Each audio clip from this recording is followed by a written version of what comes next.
Mark here. I'm going to try to get through this with as much voice as I can. This was a long day 3, not as long as I would have liked. However, it is what it is. I saw 3 films today, in addition to the 5 that I posted about earlier today on the website, vsmoviepodcast.com. So go check out that review. But I thought I would try to do a little something here from the hotel room to say, hey, still alive, kind of talking. Let's talk about a couple of Sundance films, 3 to be specific.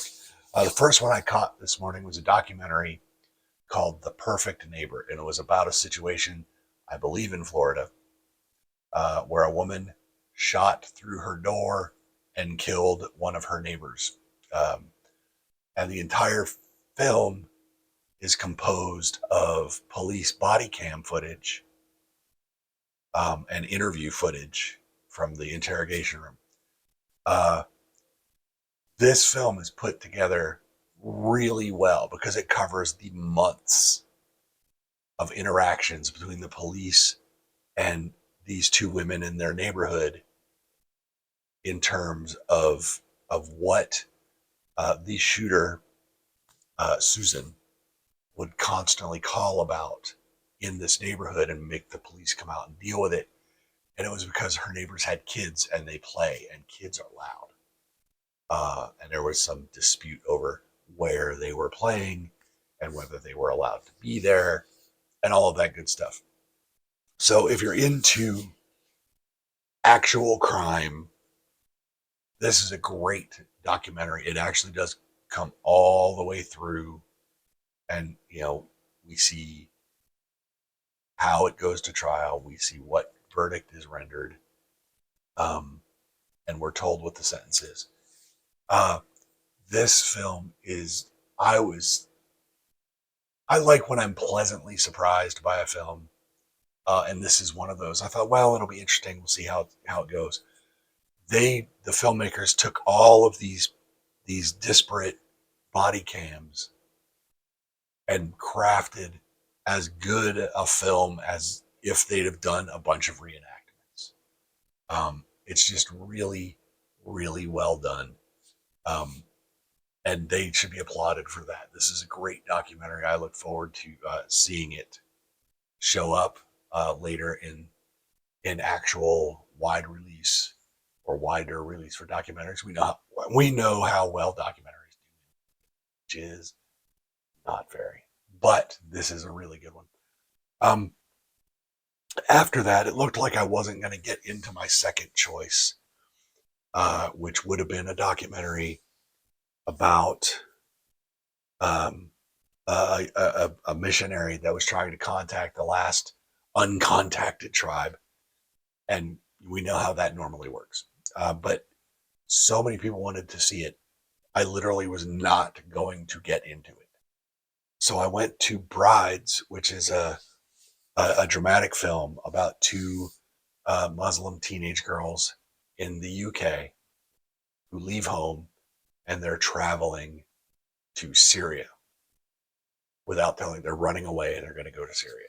This is in 2014. Now, this is based on real occurrences of young Muslim women being approached online, groomed, and convinced that they need to come and marry all of these fighters in Syria and other countries. So the film really doesn't delve into that aspect of it. It is more about the relationship between these 2 girls, because they're very different types of Muslim. One is very devout, full coverage. She came to the UK when she was 3, and now she's 16 or whatever, and she's still wearing full garb. And her friend is very westernized, still claims to be Muslim, doesn't go to mosque. It's a very interesting dynamic, but she buys into this. She needs to leave the situation she's in, and this is what she thinks is going to be better. And it's the relationship between these 2 as they travel from the UK to Turkey to try to get over to Syria. Very interesting, well done. My only complaint with this one is that we don't get enough of why they're traveling to Syria. In that the movie's not really explicit in the explanation of that. If you know the backstory, you get it, but it's never really made clear. And I think it should be, because as much as the radicalization of young men to commit violence is portrayed in films, this might be an even greater exploitation of young people in terms of radicalizing them into doing something they might not otherwise do. So I think the film missed an opportunity there. But the film is very, very good. Don't let that one complaint put you off of it. And the last one I saw was another midnight film, and you know how I feel about those. I love Sundance's midnight program. This one is called Rabbit Trap. Stars Dev Patel, and it's a Welsh film about this couple in the 70s. She is an experimental musician of some renown in her sphere. And he is like a Foley artist. He just goes around outside and he records, he field records just tons of different sounds. And they're contacted one day by a young boy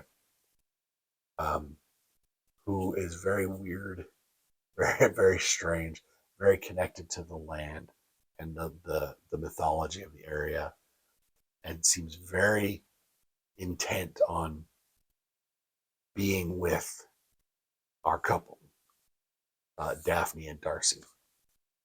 Child was never named. We figure that out by the end of the film. The scenery is beautifully lush in this. Dev Patel, I love Dev Patel. Here's the thing with Rabbit Trap. It is incredibly slow. Super, super slow. The gentleman sitting next to me was asleep for 15 or 20 minutes of the film. He was not snoring, but he was breathing as asleep. And when I peeked over, eyes were closed, mouth was open. He was asleep. And on the way out of the theater, every single person that I heard talking, the film was boring, it was slow, it was not, but I do not disagree with that at all. The film, sadly, doesn't give us enough of the mythology that we're supposedly dealing with. It's just not a good movie, and that makes me sad. It makes me so sad for this film, because the whole idea of it kind of lends itself to a great horror thriller, and it just really kind of drops the ball at every opportunity. So by the time we get to the end, you don't care. You just don't care. Sorry, folks. Terrible news, I know. But here we are. Tomorrow is day 4. I have a few films I want to see on that. Yes, paper, because I hate using my phone to try to figure out what they're changing on the schedule. Ideally, I will see 4 films tomorrow. We will see how that shakes out. Because, as I said, I may or may not get into some of these films. I may or may not have one to slide into if I don't get into the films that I want. So, but as of 9 a.m. tomorrow, will hopefully be sliding into my first film. Let's see if any of them are midnight films. Premiere next. Oh, one of them is a midnight if I get into it. We'll see how that goes.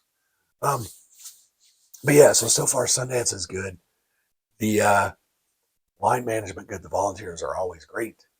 I know it's still up in the air whether we're going to have Sundance after next year here in Utah, but I hope we do. But if not, it is what it is. Um, it's a good time. I had some snow today that made it fun and cold. What can you do? It's January in northern Utah in the mountains. It's what we do. But the skiers were probably loving it. Lots of fresh powder today. With that, I will let you go. Don't forget to like us and follow us on social media. Go to the website, vsmoviepodcast.com. Check us out there. It takes you the links to everything else. If you like us here on YouTube, subscribe, click like. That would be great. That would help us out a lot. And until Ryan and I talk with you again, or I come back and do another one of these after day 4, take it easy, stay safe, and we'll talk to you later. Bye-bye.